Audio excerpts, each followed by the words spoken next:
Boa tarde. Que a paz de Deus esteja com você neste momento. Nesta tarde, quero lembrá-lo de que Deus é a fonte de toda inspiração e esperança. Ele é o nosso refúgio em meio às tribulações e nos fortalece diante dos desafios da vida. Deus é o Pai amoroso que nos sustenta e guia. Ele conhece cada detalhe das nossas vidas e está presente em todos os momentos.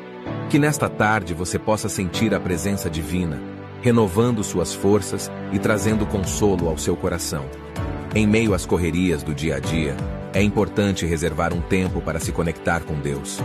Busque a sabedoria e o direcionamento divino em suas escolhas e ações.